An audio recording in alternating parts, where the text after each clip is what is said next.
ഭ്രാന്തന്റെ പ്രണയം an unconditional love story ഭാഗം 91. മാളുവിന് കുഞ്ഞിന്റെ അനക്കം അറിഞ്ഞു തുടങ്ങിയെന്ന് അറിഞ്ഞപ്പോൾ തൊട്ട് എല്ലാവരും അവർക്കും അത് ഫീൽ ചെയ്യാനുള്ള കാത്തിരിപ്പിലാണ്. ആദ്യമായി കുഞ്ഞനങ്ങിയപ്പോൾ മാളുവിന്റെ കണ്ണുകൾ നിറഞ്ഞിരുന്നു. അവളുടെ സന്തോഷം കണ്ടപ്പോൾ എല്ലാവരും ഹാപ്പി ആയിരുന്നു. പക്ഷെ അപ്പോഴും തനിക്ക് കുഞ്ഞിന്റെ അനക്കം അറിയാത്തതിലുള്ള ഒരു കുഞ്ഞു കുശുമ്പിലായിരുന്നു വിനോദ്. മാളുവിന് ഗർഭിണിയായ ശേഷം ഒന്നും കഴിക്കാൻ അങ്ങനെ പ്രത്യേകിച്ച് കൊതിയൊന്നും ഉണ്ടായിരുന്നില്ല. എന്നാലും എവിടെ നിന്നൊക്കെയോ കേട്ട അറിവിൽ വിനോദ് അവൾക്ക് മസാല ദോശയൊക്കെ കൊണ്ടുവന്ന് കൊടുക്കുന്നത് കാണുമ്പോൾ മാളുവിന് ചിരി വരും. ഒപ്പം അവനോട് അടങ്ങാത്ത പ്രണയവും. രാത്രിയിൽ മാളുവിന്റെ മടിയിൽ കിടന്ന് കുഞ്ഞിനോട് സംസാരിക്കുകയാണ് വിനോദ്. മാളു അവൻ പറയുന്നതെല്ലാം കേട്ട് ഒരു ചിരിയോടെ ഇരിക്കുന്നുണ്ട്. പരിഭവമാണ് മുഴുവൻ. അതിപ്പോ അച്ഛനും കുഞ്ഞും സ്ഥിരമായിട്ടുള്ള പരിപാടി ആയതുകൊണ്ട് മാളുവിന്റെ മുഖത്ത് ചിരി മാത്രമാണ്. വിനോദ് മാളുവിന്റെ വയറിൽ തലോടുന്നുണ്ട്. എന്നാലും എത്ര ദിവസമായി നിനക്ക് എന്നോട് ഒരു സ്നേഹവും ഇല്ലാട്ടോ വാവേ, ഒന്ന് അനങ്ങിക്കൂടെ? നിന്റെ അമ്മയുടെ ചാട കണ്ട അവൾക്ക് മാത്രമേ നീ അനങ്ങുന്ന അറിയാവുന്ന പോലെയാ. ഒന്ന് അനങ്ങു പൊന്നാ. അവൻ കുഞ്ഞിനോട് കൊഞ്ചലോടെ പറഞ്ഞുകൊണ്ട് അവളുടെ വയറിൽ ഉമ്മ വെച്ചു.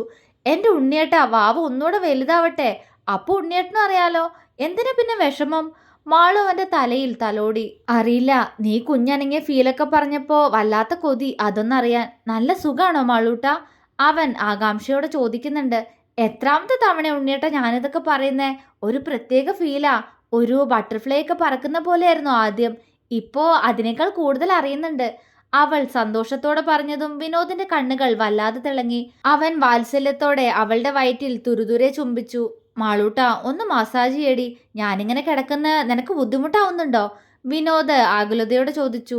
ഏയ് ഇല്ലല്ലോ, ഒരു കുഴപ്പമില്ല. അവൾ പുഞ്ചിരിയോടെ പറഞ്ഞുകൊണ്ട് അവന്റെ തലയിൽ മസാജ് ചെയ്യാൻ തുടങ്ങി. വിനോദ് അവളുടെ വയറിലേക്ക് ഓവർ ഇറുക്കാതെ കവിള് പതിയെ അങ്ങോട്ട് അമർത്തി വെച്ച് അവളെ ചുറ്റിപ്പിടിച്ച് കണ്ണുകൾ അടച്ചു. മാളു പതിയെ അവന്റെ തലയിൽ മസാജ് ചെയ്യാൻ തുടങ്ങി. നേരെ കുറച്ച് മുന്നോട്ടു പോയി. പെട്ടെന്ന് വിനോദ് ഞെട്ടലോടെ അവളുടെ മടിയിൽ നിന്നും ചാടി എഴുന്നേറ്റു. മാളു പകച്ചുപോയി. അവൾ വിനോദിന്റെ മുഖത്തേക്ക് നോക്കി. അവന്റെ കണ്ണുകൾ നിറഞ്ഞിരുന്നു. മാളു വെപ്രാളത്തോടെ അവന്റെ അടുത്തേക്ക് എഴുന്നേറ്റ് നിന്നു. എന്തി ഉണ്ണിയേട്ടാ, എന്തിനാ കരയണേ? എന്താ പറ്റിയേ? മാളു ആകുലതയോടെ ചോദിച്ചു. മാളൂട്ടാ, നമ്മുടെ കുഞ്ഞ് പനങ്ങിയോ? അവൻ വിറയലോടെ ചോദിച്ചു. ചോദിക്കുന്നതിനോടൊപ്പം ആ കണ്ണുകൾ വീണ്ടും നിറയുന്നു. അനങ്ങി? എന്താ ഉണ്ണിയേട്ടാ? മാളു ചോദിച്ചു. ഞാൻ അറിഞ്ഞു മാളൂട്ടാ, നമ്മുടെ വാവ. അത്രയും പറഞ്ഞപ്പോഴേക്കും അവൻ അവളെ കെട്ടിപ്പിടിച്ചു കഴിഞ്ഞിരുന്നു. മാളു അവനെ ചേർത്ത് പിടിച്ചു. അവന്റെ കണ്ണുകൾ നിറയുന്നത് സന്തോഷം കൊണ്ടാണെന്ന് അവൾക്കറിയാമായിരുന്നു. ഒരമ്മയ്ക്ക് തന്റെ കുഞ്ഞിന്റെ അനക്കം അറിഞ്ഞു കഴിഞ്ഞാൽ ആ അച്ഛനും കുഞ്ഞിന്റെ അനക്കമൊന്നറിയാൻ അവനോളം കാത്തിരിക്കുന്നത് അവള് കൂടിയാണ്. മാളുവിനും സന്തോഷം കൊണ്ട് കണ്ണു നിറഞ്ഞു. വിനോദ് അവളുടെ നെറ്റിയിൽ അമർത്തി ചുംബിച്ചുകൊണ്ട് നിലത്ത് മുട്ടുകുത്തിയിരുന്നു. പതിയെ അവളുടെ ധാവണി നീക്കി അവൻ അവളുടെ വയറിൽ അമർത്തി മുത്തി. അച്ഛന്റെ മുത്തേ, അവൻ വാത്സല്യത്തോടെ വിളിച്ചുകൊണ്ട് അവളുടെ വയറ്റിൽ ചുണ്ടമർത്തി വെച്ചു. അല്പനേരം ചുണ്ടിൽ ഒരനക്കം അറിഞ്ഞതുപോലെ തോന്നി വിനോദിന്. സന്തോഷം കൊണ്ട് അവന് എന്തു ചെയ്യണമെന്നറിയാതെയായി. പതിയെ അവൻ മാളുവിനെ കയ്യിൽ കോരിയെടുത്ത് ബെഡിൽ ചെരിച്ചു കിടത്തി അവളുടെ വയറിനടുത്തേക്ക് ചേർന്ന് കിടന്നു. മാളു ചിരിയോടെ അവന്റെ തലയിൽ തലോടി കണ്ണുകളടച്ചു. ഇത്രയും ദിവസവും വിനോദ് കുഞ്ഞിനോട് എപ്പോഴും സംസാരിക്കാറുണ്ട്. ഇനിയിപ്പോ അതിനേക്കാൾ കൂടുതൽ ആവേശമായിരിക്കും അവനിലെന്ന് മാളുവിന് അറിയാമായിരുന്നു. നിറഞ്ഞ സന്തോഷത്തോടെ അവന്റെ സംസാരവും ഇടയ്ക്ക് വയറിലറിയുന്ന അനക്കവും അറിഞ്ഞുകൊണ്ട് മാളു പതിയെ ഉറക്കത്തിലേക്ക് വഴുതി വീണു. അപ്പോഴും അറിയുന്നുണ്ടായിരുന്നു വയറിൽ അവന്റെ ചുണ്ടുകൾ അമരുന്നത്. പിറ്റേന്ന് തൊട്ട് വിനോദ് പറഞ്ഞറിഞ്ഞ് ഹരിക്കും അമ്മുവിനും എല്ലാവർക്കും കുഞ്ഞിന്റെ അനക്കം അറിയാൻ ആകാംക്ഷയായി. പക്ഷെ പിന്നെയും ദിവസങ്ങൾ കഴിഞ്ഞാണ് അവർക്ക് കുഞ്ഞിന്റെ അനക്കം അറിഞ്ഞത്. മാസങ്ങൾ നീണ്ടു പോകവേ മാളു അല്പം കൂടി വണ്ണം വെച്ചു. വയറും അല്പം കൂടി വലുതായി.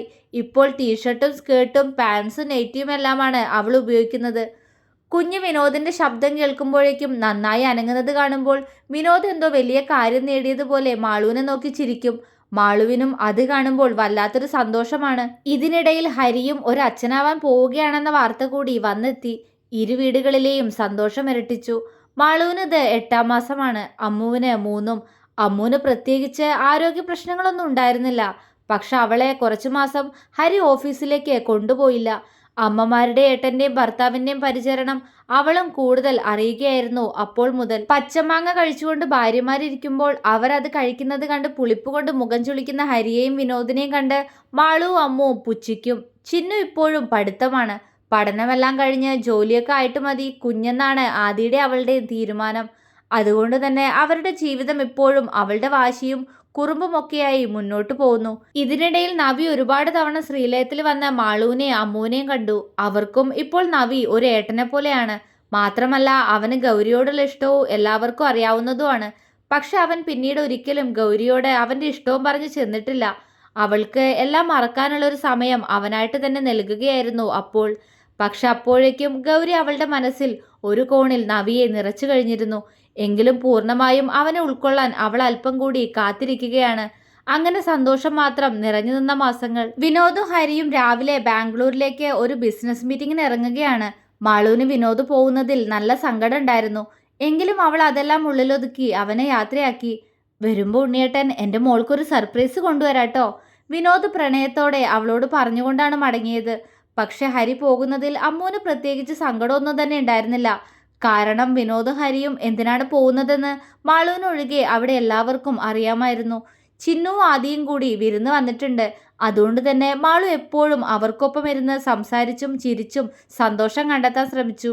പക്ഷെ എല്ലാവരും ഉണ്ടായിട്ടും വല്ലാത്തൊരു ഒറ്റപ്പെടൽ. എന്തുകൊണ്ടാണത്? അവൾ ചിന്തിച്ചു. അതെ, ഉണ്ണിയേട്ടൻ 3-4 ദിവസം കഴിഞ്ഞിട്ട് വരൂന്ന് പറഞ്ഞതുകൊണ്ടാ. ഈ മാസങ്ങളിൽ ഒരു ദിവസം പോലും പിരിഞ്ഞു നിന്നിട്ടില്ല. മാളുവിന് എന്തോ ഒരു നോവ് തോന്നി. അതേസമയം കുഞ്ഞ് വയറ്റിലൊന്ന് അനങ്ങിയതും അവളുടെ ചൊടികൾ വിടർന്നുപോയി. സമയം രാത്രി 7 മണി കഴിഞ്ഞിരിക്കുന്നു. മാളു മുകളിലെ അവരുടെ റൂമിലാണ്. അവൾക്കെന്തോ ആ റൂമിലേക്ക് വരണമെന്ന് തോന്നി. വിനോദ് ഇതുവരെ അവളെ വിളിക്കാത്തതിന്റെ പരിഭവവും കുഞ്ഞിനോട് പറഞ്ഞ് വയറിലും തലോടി നിൽക്കുമ്പോഴാണ് താഴെ ഒരു കാറ് വന്ന് നിൽക്കുന്നത് പോലെ അവൾക്ക് തോന്നിയത്. അവൾക്ക് ആദ്യം വിനോദിന്റെ കാറിന്റെ ശബ്ദം പോലെ തോന്നിയെങ്കിലും അവൻ ഇന്ന് വരില്ല എന്ന ഓർമ്മയിൽ അവൾ ജനലിലേക്ക് മുഖം അമർത്തി ചാരി നിന്നു. അല്പനേരത്തിന് ശേഷം വയറിലെറിഞ്ഞ ചൂടിൽ മാളു ഒന്ന് ഞെട്ടി. ഉണ്ണിയേട്ടൻ! അവൾ അത്ഭുതത്തോടെ അവനെ തിരിഞ്ഞു നോക്കി. വിനോദ് അവളെ നോക്കി നിറഞ്ഞു ചിരിച്ചു. മാളുവിന്റെ വിടർന്ന ചുണ്ടുകളും കവിളും പരിഭവത്തോടെ വീർക്കുന്നത് കണ്ട് വിനോദ് ആ കവിളിൽ ഒരു കുത്തുവെച്ചു കൊടുത്തു. പൊക്കോ, മിണ്ടണ്ട എന്നോട്. ഇന്ന് വരില്ല എന്ന് പറഞ്ഞിട്ട് എന്നെ പറ്റിക്കായിരുന്നു അല്ലേ? അവള് മുഖം വീർപ്പിച്ചുകൊണ്ട് ചോദിച്ചു.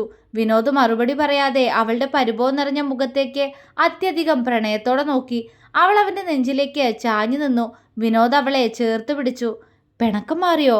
അവൻ വാത്സല്യത്തോടെ ചോദിച്ചു. എന്ത് പറയാന്ന് എന്നോടിന്ന് വരുന്ന്? ഞാനും വാവയും ആകെ സങ്കടത്തിലായിരുന്നു, മാളു പരിഭവത്തോടെ പറഞ്ഞു. ഏയ്, പിണക്കോ സങ്കടോ നിനക്ക് മാത്രമേ ഉള്ളൂ. എൻ്റെ കുഞ്ഞ് എന്നോട് പിണങ്ങില്ല. ഞാൻ ആളോടെല്ലാം പറഞ്ഞിട്ടാ പോയെ. അവൻ കുറുമ്പോടെ പറഞ്ഞുകൊണ്ട് അവളുടെ വയറിൽ തലോടി. കുഞ്ഞ് നന്നായി തന്നെ ഒന്ന് അനങ്ങി. മാളു അവനെ കൂർപ്പിച്ചു നോക്കി. വിനോദ് ചിരിയോടെ അവളുടെ ചുണ്ടിൽ ചുണ്ടമർത്തി. പിണങ്ങല്ല എൻ്റെ മാളൂട്ടാ, ഉണ്ണിയേട്ടൻ എൻ്റെ മോൾക്ക് ഒരു സർപ്രൈസ് കൊണ്ടുവരാൻ പോയതല്ലേ. അവൻ പറഞ്ഞതും അവൾ അവനെ കണ്ണു വിടർത്തി നോക്കി. എന്നിട്ട് എവിടെ താ?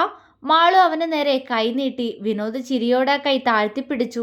മാളു അവനെ സംശയത്തോടെ നോക്കി. സർപ്രൈസ് താഴെ വെച്ചിട്ടുണ്ട്, പോയി നോക്ക്.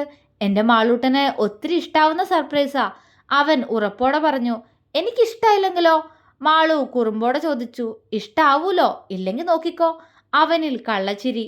ആഹാ, എന്നാ പോയി നോക്കിയിട്ട് വരട്ടെ ഞാൻ, അവൾ ചോദിച്ചു. പോണോ? അവനിൽ കള്ളച്ചിരി. പോണ്ടേ? അവൾ ചോദിച്ചു. മോളെ മാളു. പെട്ടെന്ന് താഴെ നിന്നും അവളെ ആരോ വിളിച്ചു. മാളു ഞെട്ടിപ്പോയി.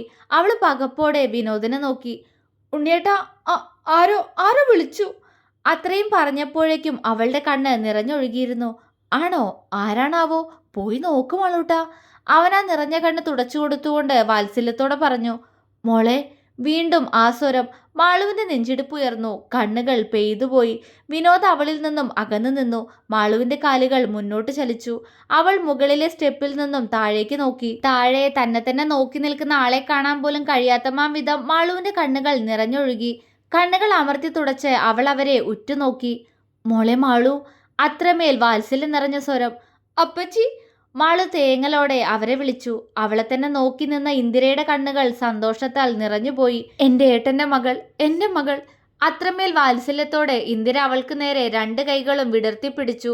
മാളു പൊട്ടിക്കരഞ്ഞുകൊണ്ട് വാവുത്തിപ്പിടിച്ചു. സന്തോഷം, സങ്കടം എല്ലാം ഒരുമിച്ച്. വിനോദ് ഒരു കൈകൊണ്ട് മാളുവിനെ ചേർത്തു പിടിച്ച് അവളെ നോക്കി പുഞ്ചിരിച്ചു. ഉണ്ണിയേട്ടാ. മാളു വിതുമ്പി. കരയില്ലടാ, ചെല്ല്, ദേ അപ്പച്ചി നോക്കി നിൽക്കുന്നു, അവൻ സ്നേഹത്തോടെ പറഞ്ഞുകൊണ്ട് അവളുടെ കണ്ണുകൾ തുടച്ചു കൊടുത്തു. മാളു പുഞ്ചിരിച്ചുകൊണ്ട് അവളുടെ കണ്ണുകൾ അമർത്തി തുടച്ച് വേഗത്തിൽ സ്റ്റെപ്പ് ഇറങ്ങി. മാളൂട്ടാ, പതിയെ, നമ്മുടെ വാവയുള്ളതാ. അവൾ സ്റ്റെപ്പ് വേഗത്തിൽ ഇറങ്ങുന്നത് കണ്ട് വിനോദ ആകുലതയോടെ അവളുടെ കയ്യിലും വയറിലുമായി പിടിച്ചു. മാളുവും പേടിയോടെ അവളുടെ വയറിനെ തലോടി. പതിയെ നടക്കടാ, അവൻ പറഞ്ഞു. അവള് തലയാട്ടി പതിയെ അവന്റെ കയ്യിൽ പിടിച്ച് താഴേക്കിറങ്ങി. ഏറ്റവും താഴെയുള്ള സ്റ്റെപ്പിലായി എത്തിയതും വിനോദ് മാളുവിനെ നോക്കി. എന്റെ മാളൂട്ടിന് ഉണ്ണിയേട്ടന് തരാൻ കഴിയാവുന്ന ഏറ്റവും വലിയ സർപ്രൈസ് ഇഷ്ടായില്ലേ? അവൻ അവളോട് സ്നേഹത്തോടെ ചോദിച്ചു.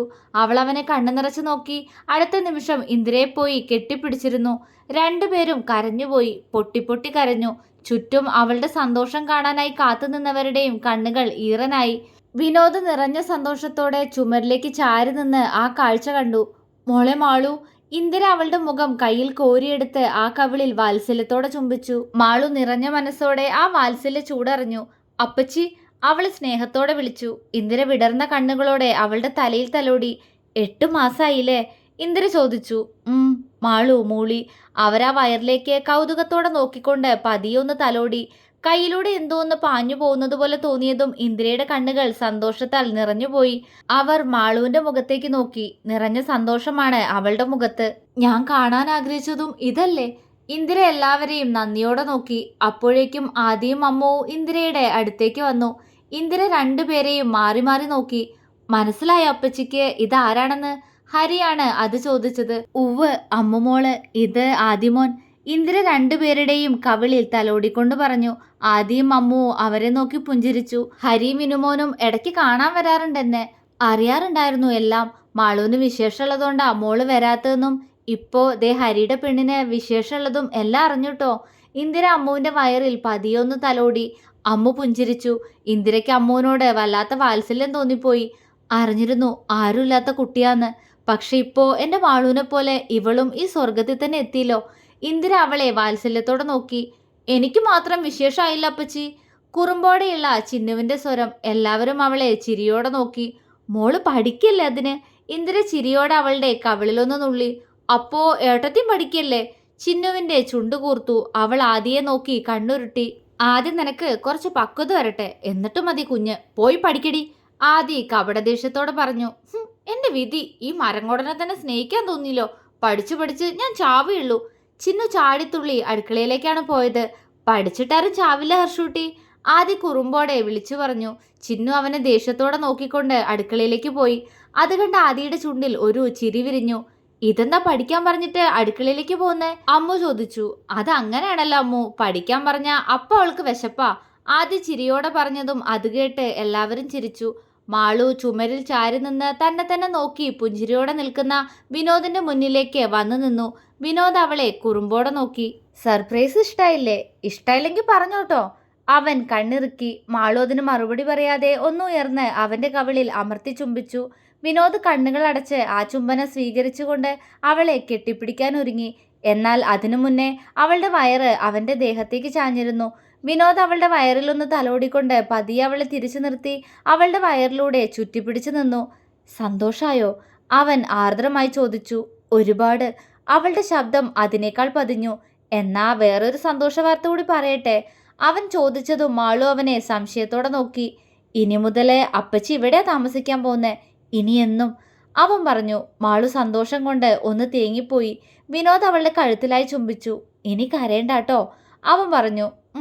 മാളു മൂളിക്കൊണ്ട് അവന്റെ കൈക്കുള്ളിൽ ഒതുങ്ങി നിന്നു. അവരെ തന്നെ നോക്കി നിന്ന ഇന്ദിരയുടെയും മറ്റുള്ളവരുടെയും ചുണ്ടിൽ ഒരു പുഞ്ചിരി വിരിഞ്ഞു. തുടരും.